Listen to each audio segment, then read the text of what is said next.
I've got very little patience for ignorance, for stupidity. And excuse my voice this morning, I got a little bit of a cold. Before the season started, and seemingly every week this season, I've been saying that the Dallas Cowboys offense needs to run through Ezekiel Elliott. And I'm not the only one saying this. It's not like I know something that no one else knows. It seems like everyone knows the offense in Dallas is more productive and successful when the ball is in Ezekiel Elliott's hands. But there's one person who doesn't seem to realize this fact. And it's the one person who matters most and should know. Cowboys head coach Jason Garrett. When I released my NFL bets Saturday morning, I changed my pick from the Eagles to the Cowboys -2. Now, I had very little faith going in the Cowboys in a big game situation like this. But there was one thing that made me believe that they could pull this win out in Philadelphia. When I found out last week that Dak Prescott had a shoulder injury, I thought that would be a blessing for Cowboys fans. Surely they would have to run Ezekiel Elliott 25 to 30 times, right? I mean, with your quarterback's throwing shoulder injured, he wasn't practicing most of the week last week. He was getting cortisone shots before the game. I was positive that for the first time this season, Jason Garrett's stubbornness could not get in his way. And Zeke was going to be given the opportunity to justify that big money contract that Jerry Jones gave him. It turns out that I underestimated just how stubborn Jason Garrett is. In the last 4 years, Dallas is 26-10 when Zeke has 20 or more rushing attempts. So when your best player is utilized, you're winning 72% of your games. So it makes sense, right? When he has less than 20 attempts, the Cowboys are 8-11. On the flip side of that, when Dak Prescott has 40 or more passing attempts, Dallas is 3-8. Entering this season, Dak had thrown 40 or more passes in a game 4 times. 4 times in 3 years. This season, he surpassed 40 attempts 7 times. The Cowboys are 1-6 in those games. All season, Jason Garrett has had this mentality that the Cowboys are going to be a passing team. He was going to prove to everyone that he was an offensive mastermind. He was going to out-scheme the league. And he ended up scheming himself out of a job. Garrett's game plan against the Eagles was embarrassing. Zeke had 13 attempts. 13 fucking rushing attempts. He's the only coach in the league that consistently fails to utilize his best player. Michael Thomas is the Saints' best receiver. Hell, he's the best receiver in the league. It doesn't matter if he's double covered, he's getting the ball. Alvin Kamara is New Orleans' best running back. He can rush 10 times in a row for 1 or 2 yards on each attempt. You think Sean Payton is taking the ball out of his hands? No. Because he knows that Alvin Kamara can break a big run at any point. I don't blame Dak Prescott for this loss. He was awful Sunday. He overthrew several passes. His receivers didn't help him at all by dropping balls. I don't blame Kellen Moore, the offensive coordinator, who has no business being the offensive coordinator. I blame Jason Garrett, just like I have all season. Just about everything they did offensively Sunday made little to no sense. Throwing the ball on first down, throwing the ball on 3rd and 1. You have arguably the best running back in the league in your backfield. And with 1 yard to gain, you throw the ball. The season's on the line. It's 4th and 8, down in the red zone. I'm looking at the field. Where the fuck is Amari Cooper? Oh, there he is. He's over on the sideline, drinking Gatorade. Your best receiver is on the sideline for the biggest play of your season. You know who else was on the sideline with him? Randall Cobb. Your two best receivers are hanging out on the sideline watching the biggest play of the season. Amari Cooper called out his coach after the game. He's in agreement with everyone else that Jason Garrett's offensive strategy was flawed. There have been some bad losses in Garrett's tenure in Dallas. That loss Sunday might go down as the worst. The Philadelphia Eagles were starting practice squad players. You can make the argument that they're the most banged up team in the league.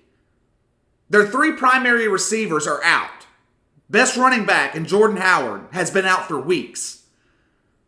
Besides the ever-dependable Zach Ertz, Carson Wentz is throwing to guys that we've never heard of. They're banged up defensively as well. Fletcher Cox played that game injured. Malik Jackson's on IR. And you managed to score 9 points. The so-called number one offense in the NFL couldn't find the end zone all day against a banged-up Philadelphia defense. Jason Garrett continued to piss me off Monday morning. The lack of leadership with this guy is just mind-boggling. He was on Dallas radio yesterday morning and was asked about the personnel, or the lack thereof, on the 4th and 8 play at the end of the game. Dallas was down 8 points. He threw Kellen Moore under the bus. He said it was his decision to call that play with Cooper and Cobb on the sideline. No! The Cowboys had 3 timeouts. If your offensive coordinator is calling a play you don't like, use a timeout and regroup. Jason Garrett is fucking clueless. You think that Bill Belichick, John Harbaugh, Sean Payton, you think those guys are allowing their 2 best receivers to stand on the sideline on the biggest play of the year? You think Michael Thomas is going to be on the sideline? Julian Edelman? With 3 timeouts? I don't even have to answer that question because you already know the answer. Jason Garrett should have been fired before he walked off the field in Philadelphia. I know that the Cowboys still have a chance to make the playoffs. They win next week, the Eagles lose, Cowboys win the NFC East. But if I'm Jerry Jones, I would not want this guy coaching my team if they lucked up and made the playoffs. Jerry Jones has been criticized since the late 90s for the way that he's run his team. He's the general manager, and he's put together some bad rosters in the past 20 years. But this Cowboys team has the talent to win. I don't think Dak Prescott's a franchise quarterback, but he's good enough to be better than 7 and 8 with the offensive talent that he has around him. You have a great offensive line, elite running back, good receivers, an aging tight end in Jason Witten that is still serviceable. But their head coach doesn't put them in the position to win. Jerry Jones can be blamed for the Cowboys' decline since their Super Bowl years, but he cannot be blamed this season. This disaster of a season falls on the shoulders of Jason Garrett. All season, he's made it a point to make this a passing team. But he doesn't have the quarterback to do so. To put something in perspective, Dak Prescott has more games with 40 passing attempts this season than Drew Brees and Russell Wilson combined. You have one of the best running backs in the league in your backfield, and you run him 13 times. Maybe Jason Garrett's trying to get fired. That's the only thing I can think of because I can't imagine that he's this dumb. All right, Behind the Line, episode 35. I'm your host, KC. Follow me on Twitter at KC_BTL84. Hit the like and subscribe button on YouTube. Leave a 5-star rating on iTunes. I appreciate all your support. Let's get into the good, the bad, the ugly from the weekend. We've got a lot to go over. It was a great weekend for the NFL. The 3 games on Saturday were all close. Sunday had some crazy finishes. The Bungles forced overtime in Miami after being down 23 points in the fourth quarter. Giants-Redskins went into overtime. One thing about the NFL, teams don't tank purposely in this league. One of the biggest gripes fans have about the NBA is every season it seems like there are 5 or 10 teams that are tanking, trying to lose games. You don't have that in the NFL. The worst team in the league made a 23-point comeback in the final 15 minutes. Now, why is that? It's simple. Guys in the NFL play year to year for their jobs. There are no guaranteed contracts, or very few guaranteed contracts. In the NBA, once that contract is signed, that player is getting every penny of that money. All right, let's get to the good from the weekend. Going to start with Saturday. Both the Texans and the Patriots clinched their division Saturday afternoon. Both their defenses stepped up in the clutch to win the game. It's only fitting that the play that sealed the Texans' win was a Jameis Winston interception, his 4th of the game. At this point, how can Bruce Arians justify bringing Jameis Winston back next season? This Tampa team should be a playoff contender. They have the number 3 offense in the league, number 1 passing offense. They were down their 2 best receivers, Mike Evans and Chris Godwin, were both injured. They still put up over 400 yards on Houston. Jameis Winston's thrown for close to 5,000 yards this season. This guy would be looked at as one of the best quarterbacks in the league, if not for the turnovers. Tampa leads the NFL with 38 turnovers. Jameis Winston's thrown 4 or more interceptions 4 times this season. He has 9 games with multiple interceptions. Even with the turnovers, Jameis had this team in most of those games. I mean, the guy can play. This team should be 11-4, 10-5 right now, and in the thick of the playoff hunt. Instead, they're 7-8. You cannot win in the NFL committing turnovers at the rate that Jameis Winston commits turnovers. It's impossible. Games are too close to be giving away free possessions. And this isn't a one-off, just a bad season for Jameis Winston. This has happened his entire career. He's not progressing. If anything, he's getting worse. It's not like he has to put this team on his shoulders and carry them. They have loads of talent on this roster. Tampa has arguably the best wide receiver duo in the NFL. It's time for Tampa to cut their losses and move on from Jameis Winston. Just when we think the New England Patriots have taken a step back, that Father Time has finally caught up with Tom Brady, they go out and prove once again why they are the best dynasty ever assembled in professional sports. I had my doubts about New England. I picked Buffalo plus 6.5 in our NFL plays. I actually thought the Bills were going to win this game.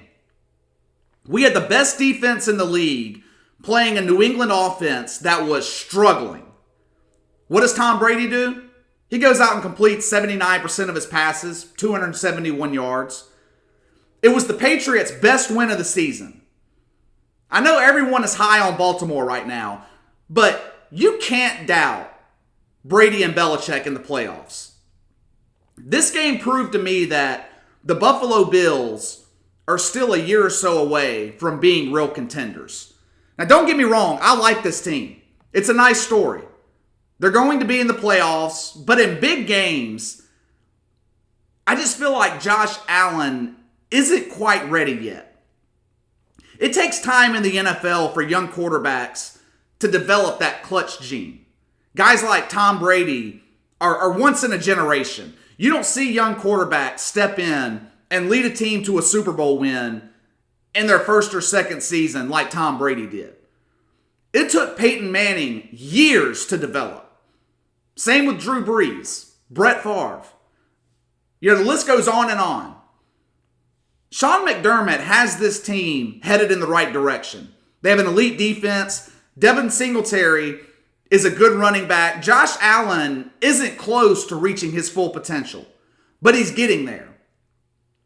People can argue that Josh Allen is already clutch. He's got 8 game-winning drives since last season. He's one of the best quarterbacks in the league in the fourth quarter. 8 touchdowns, 0 interceptions. Best in the NFL. All of that is true. But his struggles the first 2 to 3 quarters are what put the Bills in position to be playing from behind.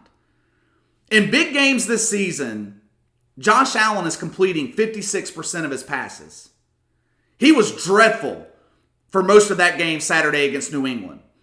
He had 19 yards in the first 29 minutes and 30 seconds of that game before hitting a couple of nice plays before halftime that ended in a touchdown. He had the opportunity at the end of the game against the Patriots to tie it up. He had 4 plays in the red zone. Couldn't get it done. Unlike Jameis Winston or Dak Prescott, I see improvements in Josh Allen this season. Unlike those two, in my opinion, Josh Allen is a franchise quarterback. All right, moving on. We throw around the word great a lot. I'm guilty of it. This guy is great. This team is great. The word great or elite is used too liberally a lot of times. People were calling Dak Prescott and the Cowboys offense great earlier this season. They're the number 1 offense in the league. Yet Dallas consistently finds ways to lose games. Your great teams find ways to win no matter what the situation. No excuses. Oh, we're getting hosed by the officials. Who cares? Find a way to win. They're shutting down our running game. Find a way to win. That's exactly what the New Orleans Saints did Sunday against Tennessee. And what I think is the best win of their season. If the Saints win the Super Bowl this year, this will be the game that was the catalyst of their Super Bowl run. Back in 2009, it was their comeback win against the Dolphins. 10 years later, it'll be the comeback win against the Tennessee Titans. The game couldn't have started any worse for New Orleans. 9 penalties in the first half. Ryan Tannehill had the Titans rolling after their first drive went 3 and out. Next 2 drives, they popped big plays. Tennessee's up 14-0. The connection between Drew Brees and Michael Thomas was off in the first half. For the first time this season, I saw Drew Brees visibly frustrated a couple of times with his best receiver. Alvin Kamara couldn't get anything going like he has for most of the season. The defense was struggling, but they hung around. The Saints did what great teams do. They found a way to win. They came out after halftime and dominated. 5 straight drives with a touchdown. At one point, they had scored 24 unanswered points. You blinked, and the Saints were up 10 points after being down 14-0. I'm telling you right now, this New Orleans Saints team is dangerous. Drew Brees looks like 2009 Drew Brees. The past couple of years, the Saints have struggled to throw the ball downfield. They were dinking and dunking, relying on the run game and the defense. Not anymore. Jared Cook has changed all of that. Brees has always loved throwing the ball down the field to his tight end.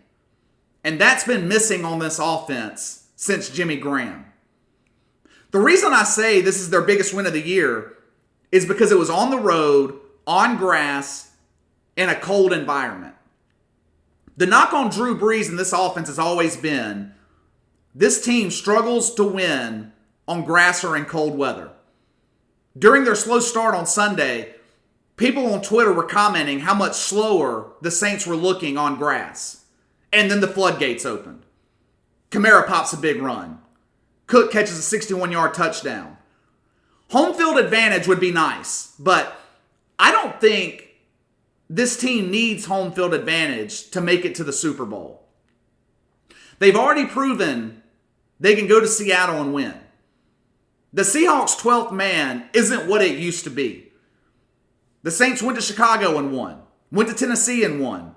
Hell, New Orleans is 6-1 on the road this season. They're 17-6 the past 3 years on the road. They are not a bad road team. In fact, they're a good road team. My biggest thing with the Saints, they've got to get healthy. You've got to credit Sean Payton. This team has battled injuries all season, and it's had little to no effect on their performance. The Saints have depth, but in the playoffs, they're going to need some of these key guys back. Both Larry Warford and Andrus Peat on the offensive line are going to be critical for New Orleans in the playoffs. They've got to get healthy. Safety Von Bell, Marcus Williams. I would be fine waiting until the playoffs for all four of those guys to come back. Now, I'm not being a homer here, but I feel like the Saints are going to win the NFC. I actually feel the 49ers have regressed a little bit from earlier this season. Actually, let's go ahead and get to the 49ers.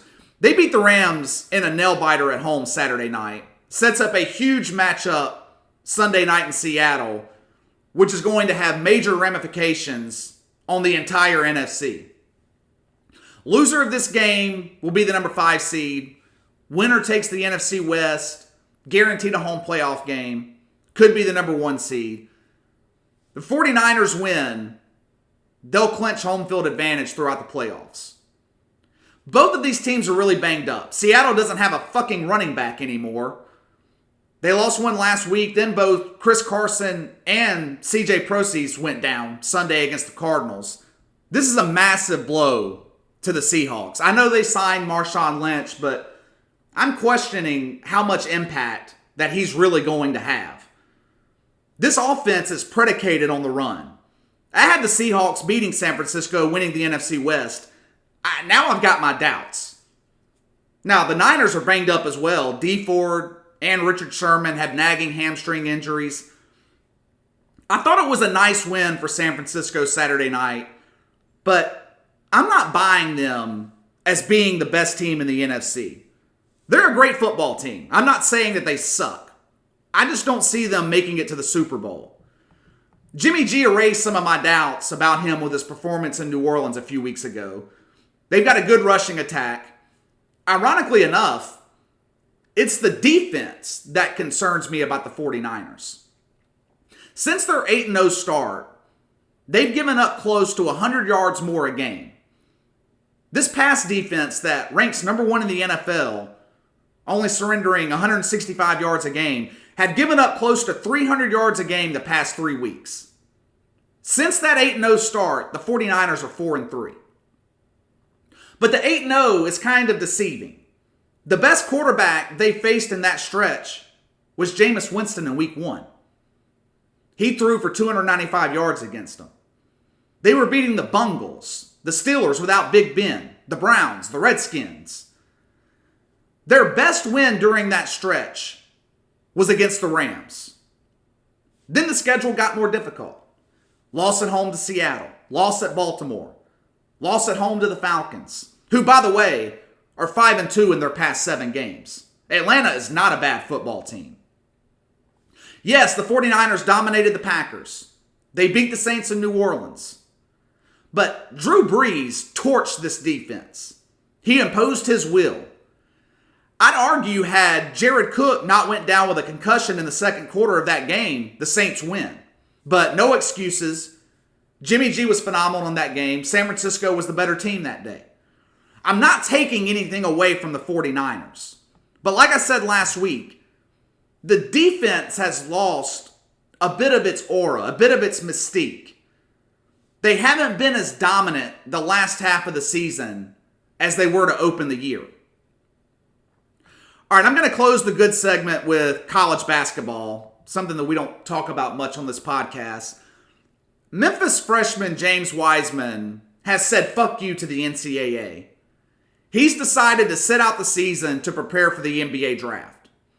The NCAA suspended him for 12 games because Penny Hardaway helped his family move a year or two ago. They ordered Wiseman to pay back the $11,500 that Hardaway gave him to a charity of his choice. I think this is a smart decision on his part. He's projected to be a top 3 pick in the draft. What the fuck does he need college basketball for? Why risk injury, playing for free, and making the NCAA and the University of Memphis millions of dollars along the way? The bigger story to me here is the death or the impending death of college basketball. College basketball has been dying a slow, painful death for the past 2 decades. I'm a huge fan of basketball. I don't watch college basketball until March. Why? Because there aren't any star players. college basketball's got a huge problem. For the first time ever, the top 5 or 6 players projected to go in the NBA draft, it's highly likely that none of them will play in the NCAA tournament. Hell, 4 of the top 6 players projected aren't even playing college basketball.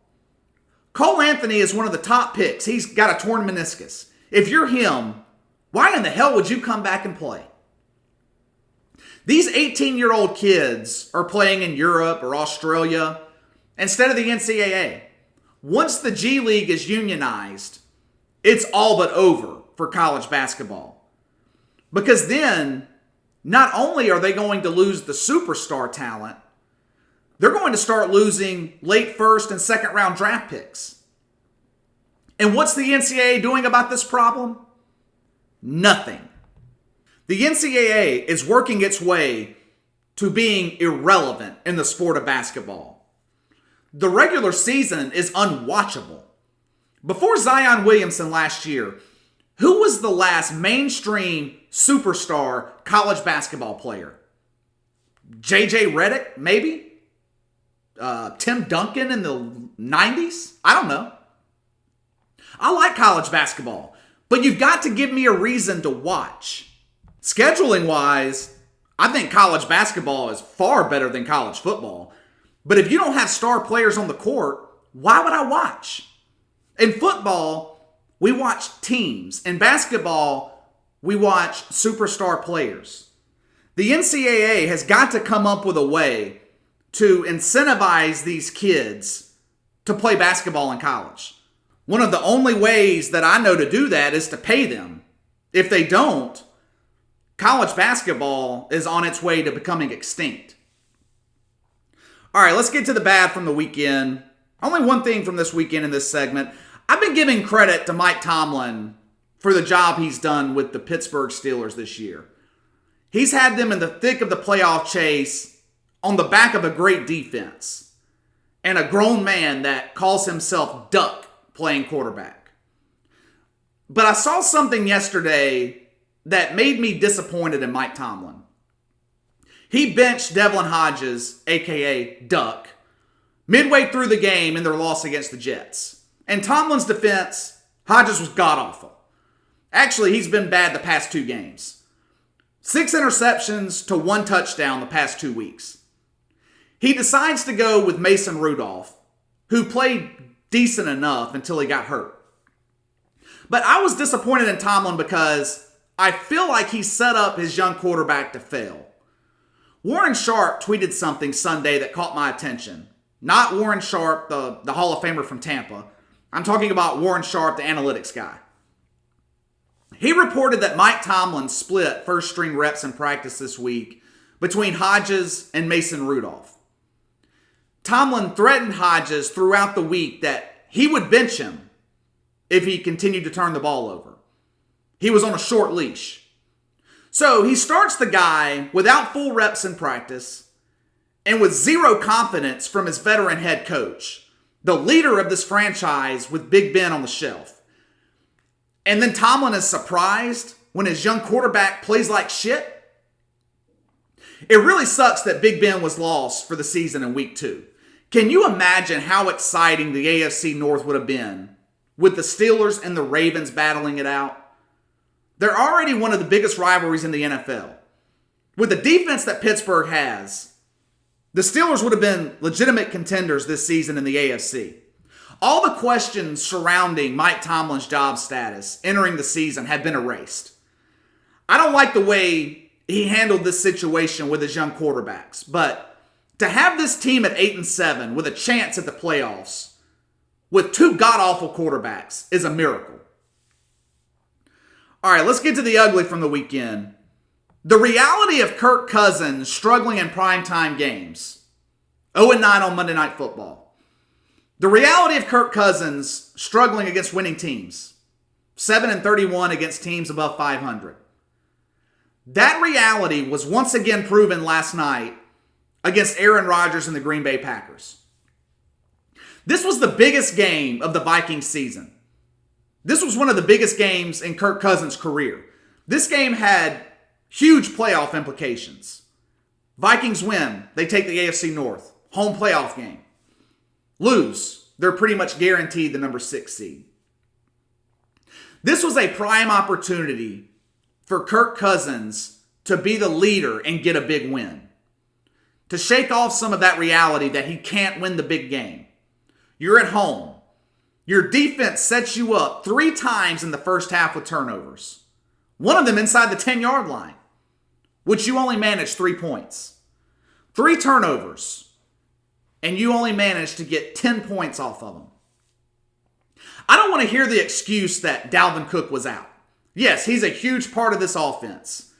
The Vikings thrive off of the play-action pass. But this isn't about Dalvin Cook. This is about Kirk Cousins. The Minnesota Vikings gave Kirk Cousins the first ever fully guaranteed contract in the NFL. 3 years, $84 million. When you're being paid $28 million a year, ownership and fans expect to see results.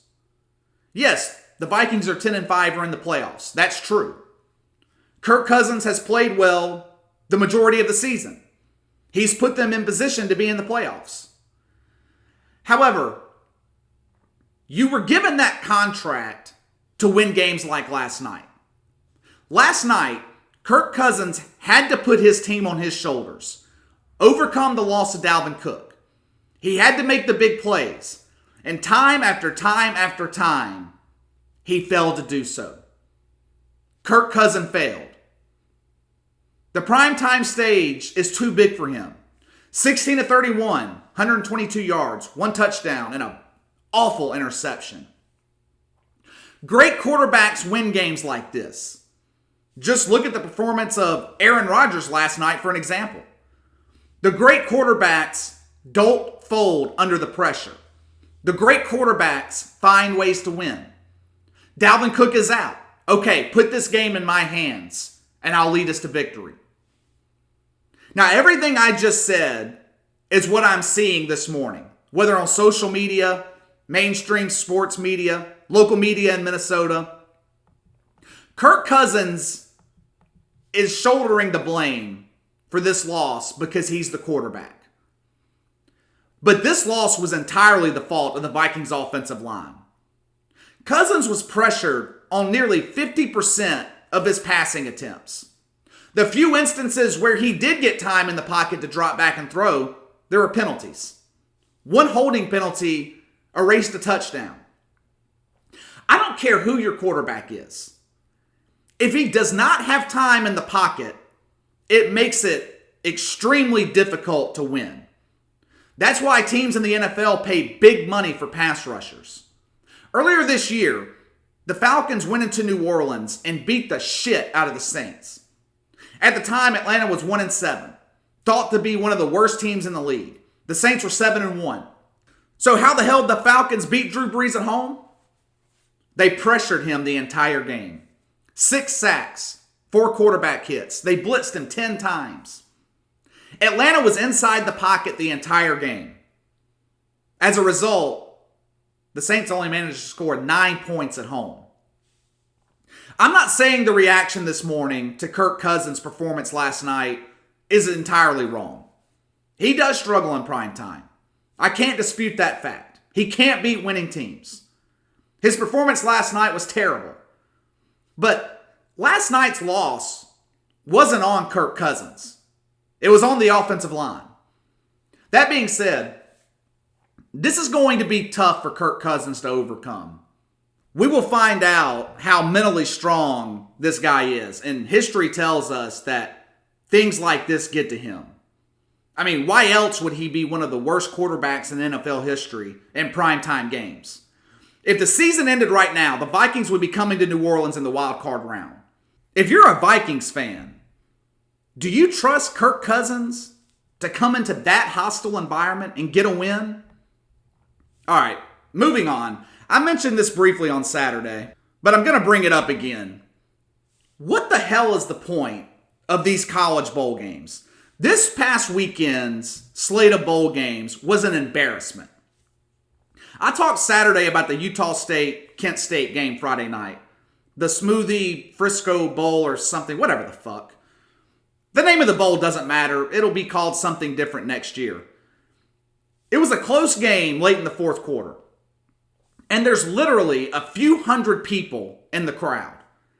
I Googled the attendance. They claim 11,000. It wasn't even close to 11,000. I would say more like 1,100. I looked at attendance for some of the other bowl games over the weekend. Even with the inflated attendance numbers, which are the number of tickets sold, not the number of people at the game, and most of those tickets sold are either bought by the university or corporations, the stadiums were at half capacity. Real attendance, some of these games weren't even close to half capacity. About 2.5 million people watched the Las Vegas Bowl on ABC Saturday night. To put that number in perspective, between 12 and 13 million watched the Iron Bowl last month. Close to 15 million watched Ohio State, Michigan at noon on the Saturday after Thanksgiving.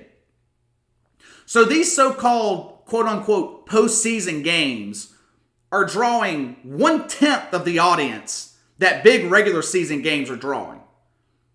No one cares about these bowl games. Monday afternoon, ESPN presented us with the Bad Boy Mowers Gasparilla Bowl. Central Florida versus Marshall. Who fucking cares? I watched for a second as I was working on this show.